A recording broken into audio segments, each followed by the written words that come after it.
Oi, turma do livro Transição Planetária de Valdo Franco, pelo espírito Manuel Filomeno de Miranda.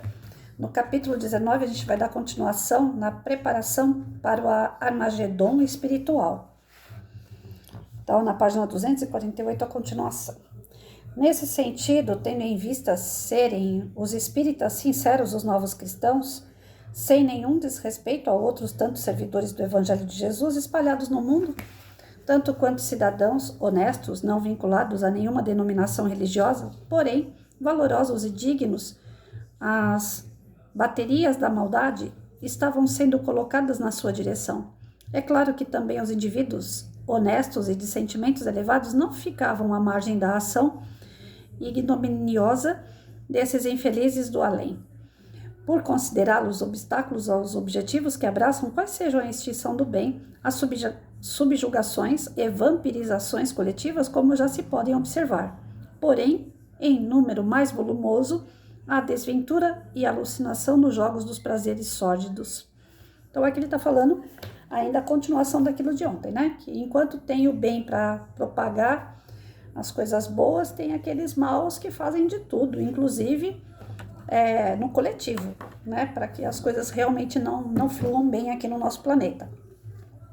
Com certeza, embora as armadilhas perversas e as perseguições inclementes, ninguém que se encontre desamparado, à mercê do mal, exceto quando se permite espontaneamente a vinculação com essas forças ignóbeis.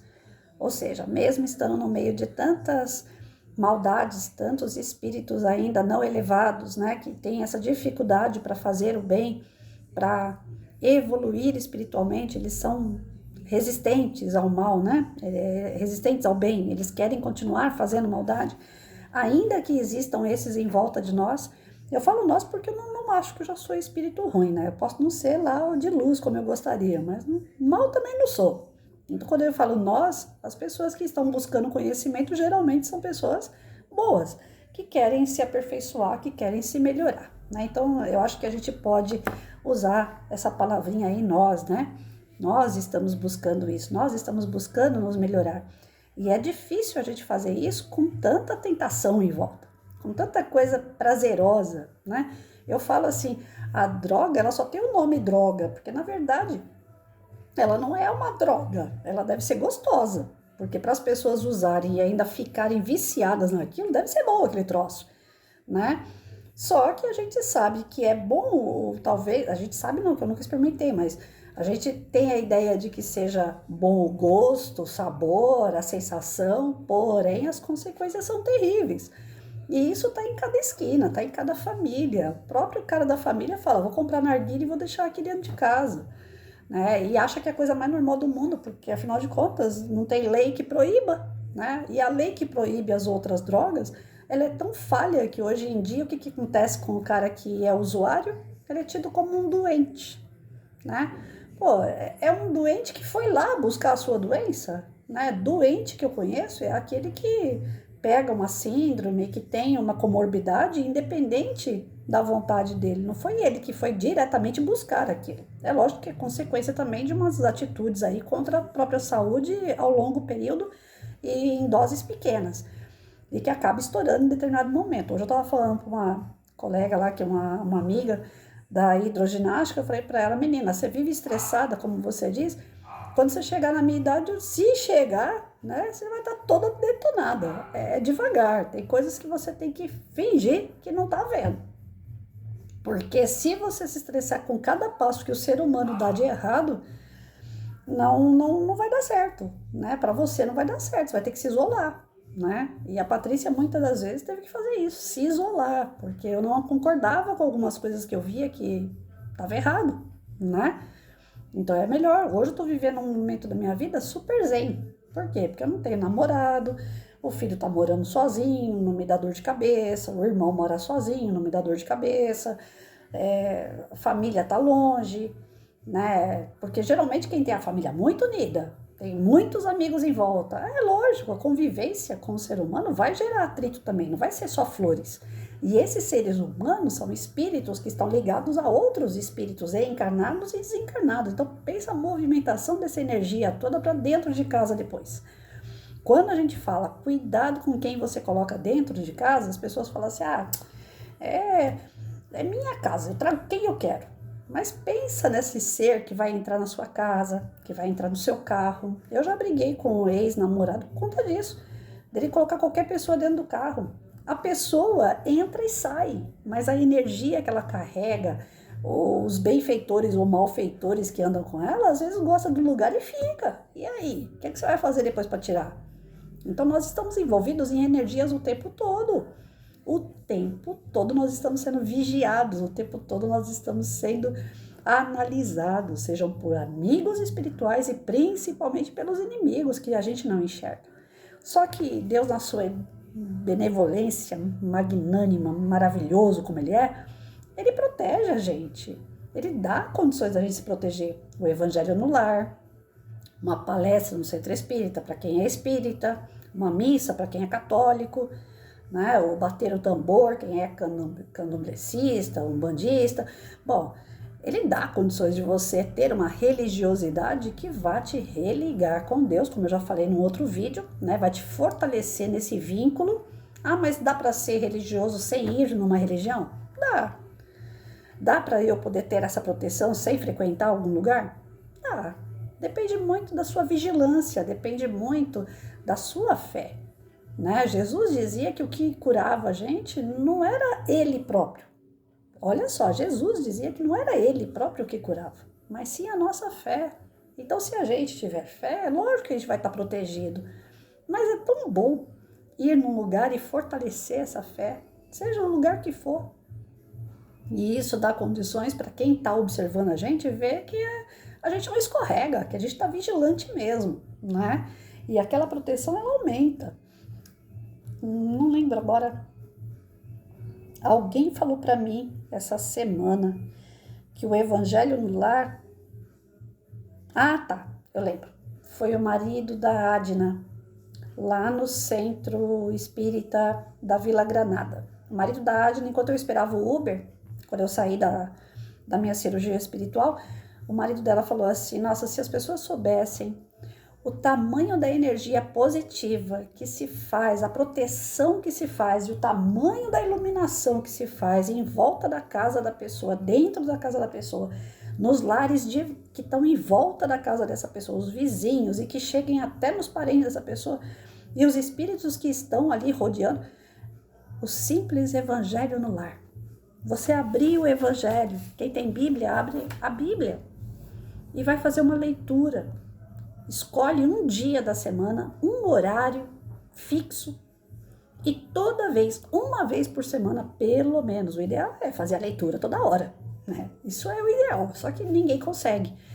Então, quem conseguir, melhor. Mas o ideal, pelo menos, uma vez por semana, abrir o Evangelho segundo o Espiritismo, ou a Bíblia, ou seja, o que vocês tiverem de boas mensagens, abra aquilo, faça a leitura. Tá sozinho? Não tem problema, eu tô sozinha. Eu faço minha leitura, eu mesmo converso comigo aqui, o que foi que eu entendi, faço minha prece de abertura, faço a leitura, faço a interpretação e a prece de encerramento com vibrações para as pessoas. Pronto, é coisa de 15 minutos, meia hora no máximo. Se você tá em mais pessoas, vai durar um pouquinho mais, porque cada um vai falar um pouquinho. Mas se você tá sozinho que nem eu, é 15 minutos, meia hora no máximo. Eu sou tagarela e eu falo comigo mesmo, gente. Mas é tão bom, quando você termina de fazer o evangelho, parece que tira, assim, pesos do ombro da gente. Realmente, aquela luz, ela entra na casa da gente, ela entra no nosso ser. Ela produz um efeito de satisfação, de paz, de tranquilidade. Nossa, você dorme melhor. Se você tiver que fazer algum encontro espiritual com algum parente, algum ente querido, aquele momento ali é propício, porque tem toda aquela proteção. Ah, mas e os outros dias que não tem evangelho? Tem proteção também, porque Deus não desampara ninguém. Mas na hora do evangelho é incomparável, gente, porque realmente é luz que acaba mais, viu? Eu não sou médium de ver, mas eu sou de sentir. E eu sinto a minha casa ficar leve. Parece que a casa sai do chão. De tão leve que tudo fica. Em volta de uma leitura. De uma interpretação de uma palavra de Cristo. Então, a gente não sabe o poder que tem a fé. A gente não sabe. Definitivamente, nós não entendemos ainda o poder que a fé tem. O poder que o pensamento positivo tem. Nós ainda não entendemos isso, não. E eu falo nós porque, às vezes, eu entendo, eu fico surpresa. Aí, às vezes, eu duvido que eu sou Santo Tomé, né? Então, às vezes eu falo, será que foi isso mesmo que eu percebi? Né? É bom ter um evangélico, pelo menos com uma outra pessoa, que você fala para outra pessoa, você tá sentindo a mesma coisa que eu? É bom para tirar essas dúvidas para quem é Santo Tomé. Mas ainda que eu seja meia Santo Tomé, muitos dos evangelhos eu saio assim super tranquila. E os encontros espirituais são maravilhosos, porque tem um amparato assim, tem uma proteção extraordinária. Bom, enfim, a gente sabe que tem os maus, mas também tem os bons, né? Então é só a gente escolher o lado que a gente quer ficar. Deter-nos-emos, especialmente na área do movimento espírita comprometido com Jesus e sua doutrina, alvo primordial de determinados grupos da grei autodenominada como o mal. Acercando-se dos médiuns e vigilantes, vem inspirando-os a comportamentos incompatíveis com as recomendações do Mestre Jesus e dos espíritos superiores através da codificação kardeciana, estimulando-os a espetáculos em que a mediunidade fica ridicularizada, como se fosse um adorno para exaltar o seu possuidor. Então, assim, infelizmente, né, os médiuns que têm aquela missão de fazer a intermediação entre o plano espiritual e o plano carnal, eles precisam ser o mais humilde possível. Eles precisam ser o mais resignado possível. A tentação aos médiuns que trabalham com psicografia, psicofonia, fazem, né, a produção de livros que são intuições do plano espiritual trazidas para eles, né, que às vezes são até ditadas diretamente para eles, os livros. Os médiuns que têm a condição de dar passe, de ser aquela pessoa que doa energia através do plano espiritual. Essas pessoas, elas são, na verdade, instrumentos. Eles não são poderosos, eles não são melhor do que ninguém, eles não são extraordinários, eles não são paranormal, não tem nada de anormal. Gente, um médium é uma pessoa como outro qualquer. Tem uns que sentem, como é o meu caso, eu sinto presença positiva, negativa, num lugar, sim, que tem bebida alcoólica, que tem muita sensualidade, o sexo, né, assim, estourando na cara da gente.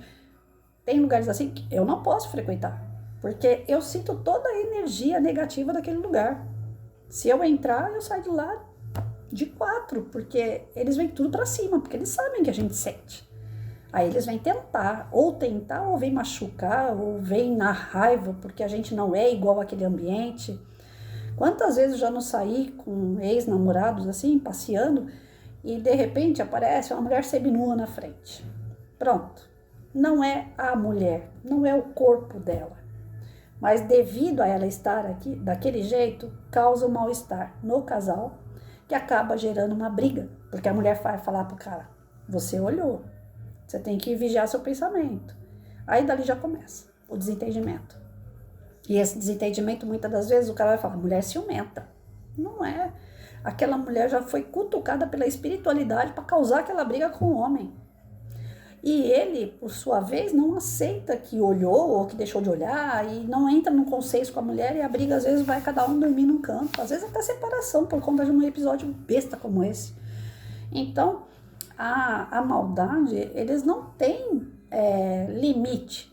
Eles podem ser de uma coisinha boba como essa que eu estou exemplificando, até coisas mais graves, de suicídio, de aborto. Eles envolvem a gente, quando a gente menos espera, já está fazendo as atrocidades que eles querem que a gente faça. Principalmente quem tem a sensibilidade, quem tem a visão, quem tem a audição. Eles querem confundir o médium de qualquer jeito, porque eles não querem que se faça a comunicação entre o plano espiritual e o plano encarnado. Eles não querem esse intercâmbio. Para eles tá bom demais, eles exercendo a maldade em cima de alguém e ninguém para intervir, tá maravilhoso. É o que eles querem. Então, se eles percebem que alguém vai intervir naquele trabalho de maldade deles, eles vão procurar atazanar quem tá tentando ajudar. Porque às vezes não tem nada a ver com aquela situação, mas tá tentando ajudar. Ah, Patrícia, mas então não vamos ajudar ninguém? Lógico que nós vamos. Nós vamos ajudar sim, só que vigilantes. Eu vejo assim, em casas espíritas, o cara começa a psicografar. Aí da psicografia, ele acha que já pode escrever textos envolvendo o pessoal que está assistindo a palestra. A mensagem para o pessoal, porque geralmente a gente começa a psicografia numa sala fechada, aonde não sai a conversa dali de dentro. Se tem alguém passando em tratamento, o José está passando em tratamento, então veio uma carta aqui para ele, veio um recado para ele. Então a gente vai pensar 1000 vezes entre todos os médiuns se deve ou não entregar aquela carta pro assistido. Só que aí tem médium que desse trabalho fechado, que eu acho super válido, aí ele já acha, eu vou fazer uma carta para todo mundo que está assistindo uma palestra. Pronto, tem 100 pessoas assistindo uma palestra, ele vai lá, eu recebi essa carta não sei de quem. É bom, mas pode ter um lado ruim. Isso pode mexer com o ego do médium. Se ele fizer isso, como o Chico Xavier fazia, na humildade, o Chico conversava com os amigos espirituais e os inimigos espirituais, quase que como se estivesse vendo, né, uma carne na frente dele ali. Ele não sabia distinguir. Ele e o Divaldo teve problema com isso, que eu lembro uma passagem dele que quando ele foi assumir um trabalho no serviço público, era um cartório, e ele chegava lá no balcão para poder atender a pessoa, e a pessoa era um espírito desencarnado. Aí os colegas de trabalho falavam, Divaldo, não tem ninguém aí. E o Chico acontecia a mesma coisa, ele também via como se fosse de carne e osso, né? Então, e eles trabalharam essa mediunidade de uma forma tão humilde, que para eles não era nada extraordinário. Agora tem médiums que não se vigiam. Então, hoje eu recebi uma carta de Francisco de Assis. Pronto. Aí vai todo mundo assistir a palestra lá com atenção, porque era Francisco de Assis. Hoje quem falou comigo foi o Bezerra de Menezes. Pronto. Aí todo mundo quer ouvir porque é Bezerra de Menezes. Nenhum foi o Mário das Couves lá que resolveu dar uma comunicação. Então, a gente tem que tomar cuidado com isso, porque o médium, ele também é tentado aos erros, às falhas, né? Mas então a gente não tem que acreditar? A gente tem que acreditar, faz parte da nossa fé. Mas aquele que está lá na frente, ele tem que acreditar muito mais no que ele está fazendo. E com humildade, daquilo ali não pode virar um circo. Onde eu vou tem um cara que faz a psicografia. Aonde eu vou tem um cara que manda recado. Eu já vi pela internet aí, alguns centros, que eles mandam a gente deixar o nome lá no Face, né? Que eles vão, através daquele nome, achar um ente querido da gente e mandar uma carta para nós. Deixa seu nome aí, que se a gente encontrar alguém da tua família, nós vamos mandar uma carta psicografada para você. Eu não sabia, eu estudei um pouquinho, e eu não sei disso não.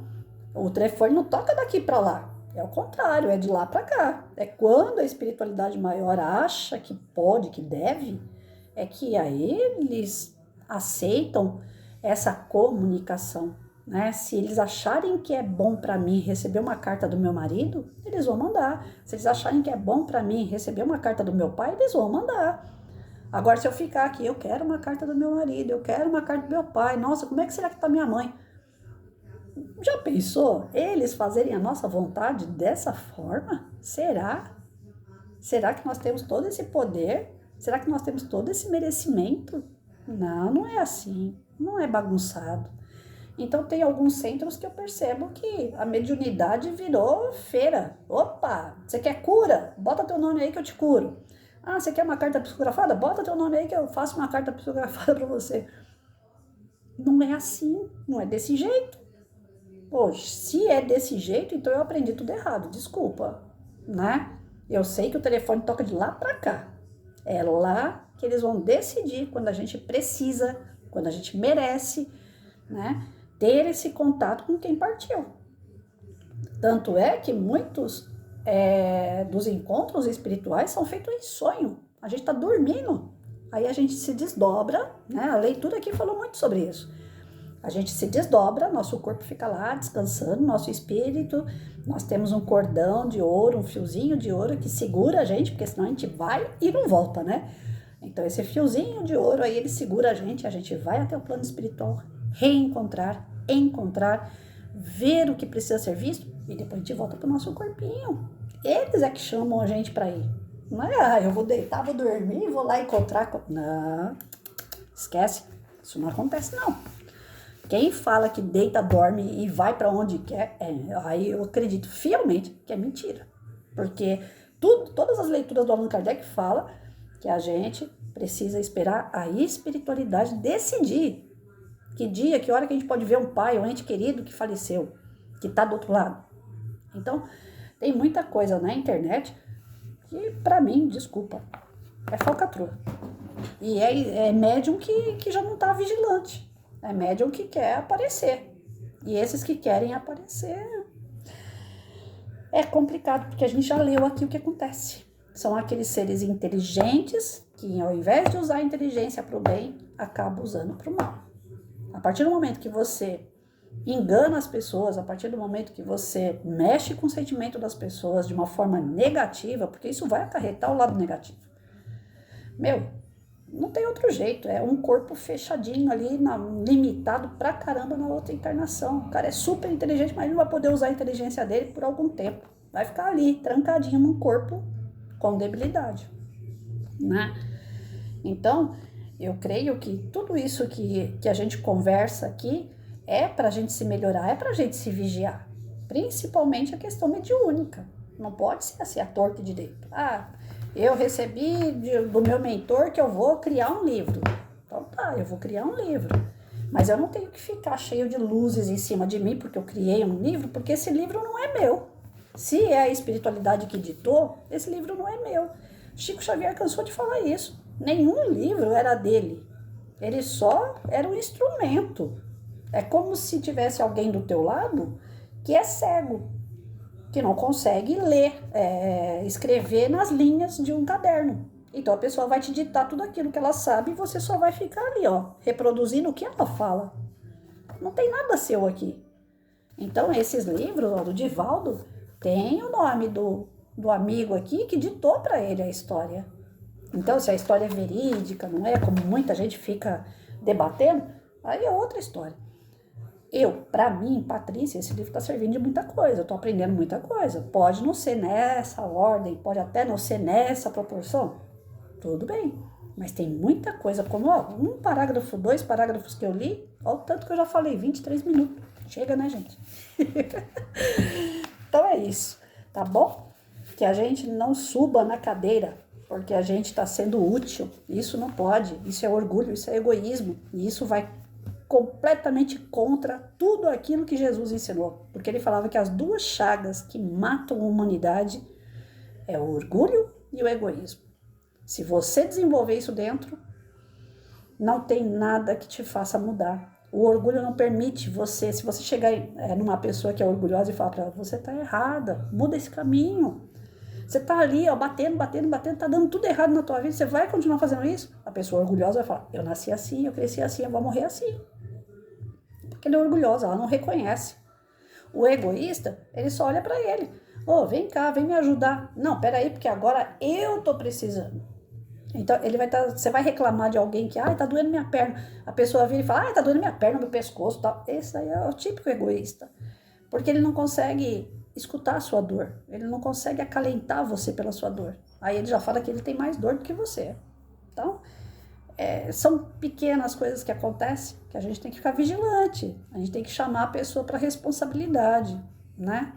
Eu acho que os bons amigos são esses, os que chamam para responsabilidade. É isso que a espiritualidade faz com a gente o tempo todo. Eles chamam a gente para responsabilidade. Tá bom, gente? Amanhã continua.